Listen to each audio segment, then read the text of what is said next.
Depuis environ 4 ans, Haïti connaît une grave crise politique, économique et sociale. Au début du mois de mars 2020, la pandémie de Covid qui a touché Haïti est venue succéder à une période de troubles sociaux et de manifestations violentes qui ont paralysé le pays et entraîné une contraction du PIB pendant 3 années consécutives, soit de 2019 à 2021. En 2021, le pays a connu un événement tragique, soit l'assassinat du président de la République survenu le 7 juillet.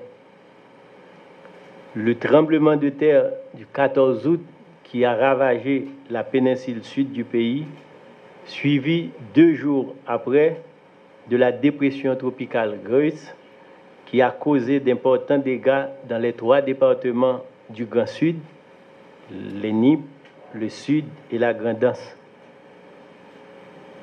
Ajouté à cela, il y a lieu de souligner l'éclatement de la crise géopolitique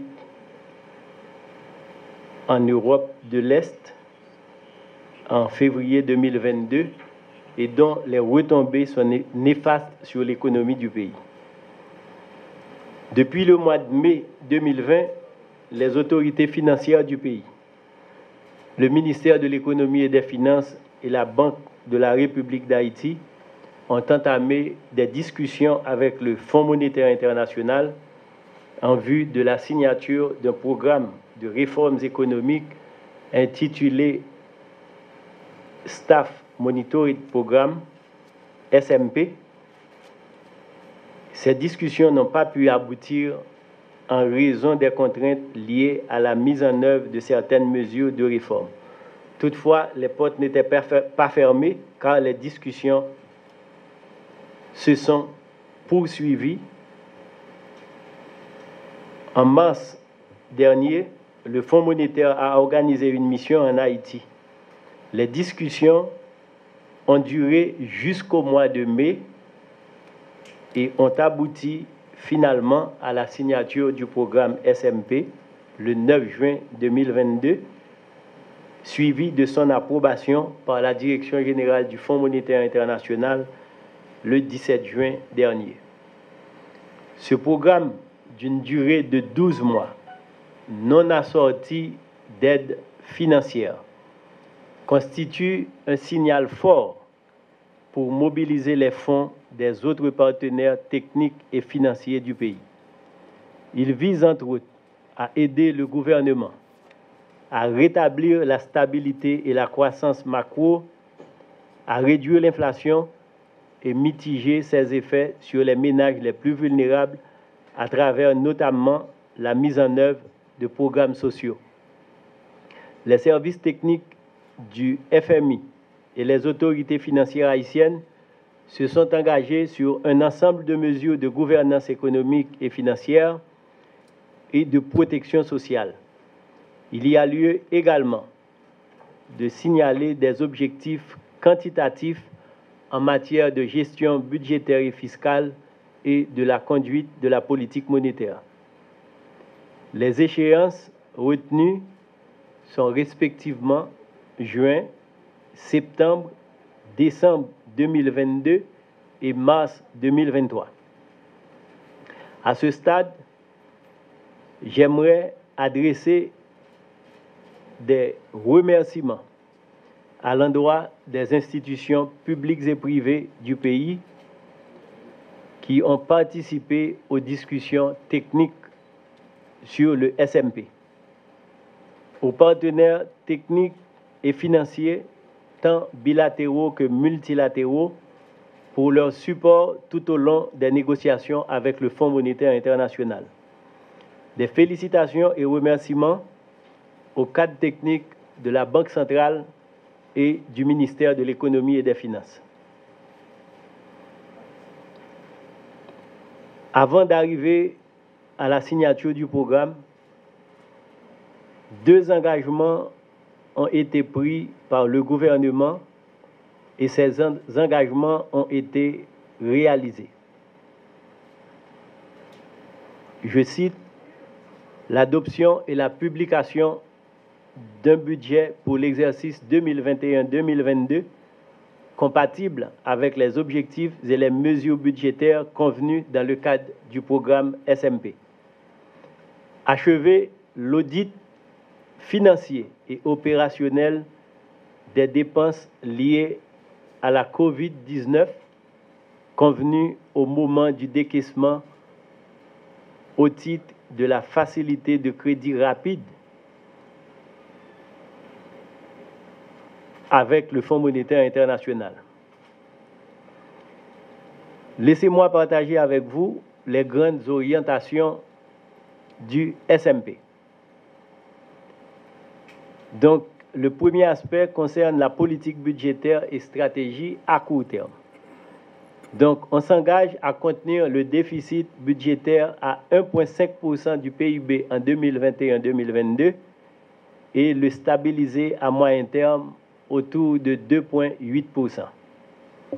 On s'engage aussi à plafonner le financement de la Banque centrale pour 2,2% du PIB en 2021-2022 contre 2,9% pour l'année précédente et le stabiliser à moyen terme à 2%.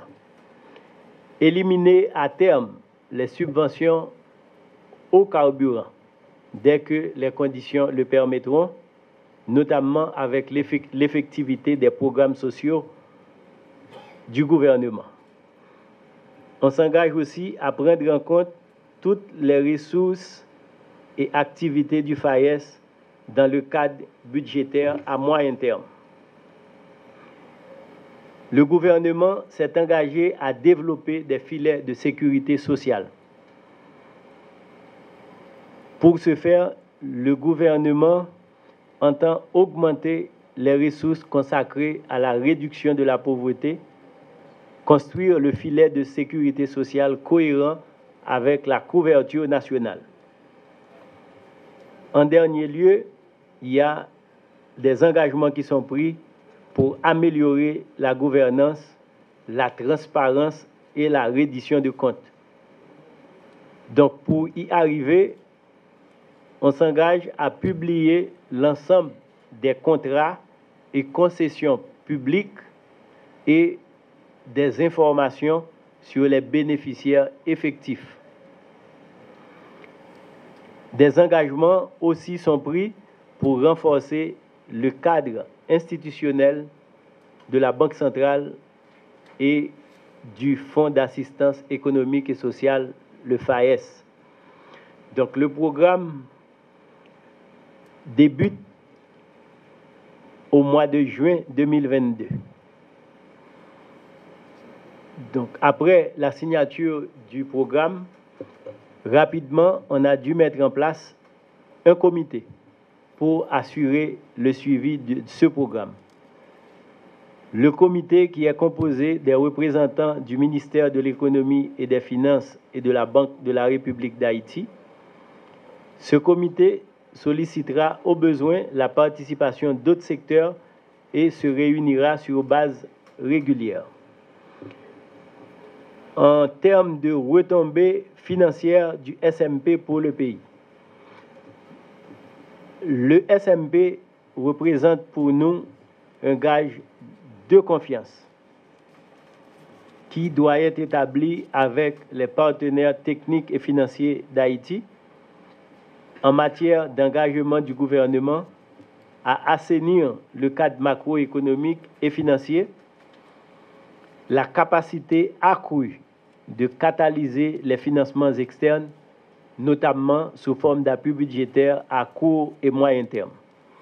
L'exécution du programme de référence va créer les conditions nécessaires à la négociation avec le Fonds monétaire international d'un programme subséquent financé sur une tranche supérieure de crédit. Donc voilà en gros les principaux points qui entourent le programme que le gouvernement haïtien vient de signer avec le Fonds monétaire international.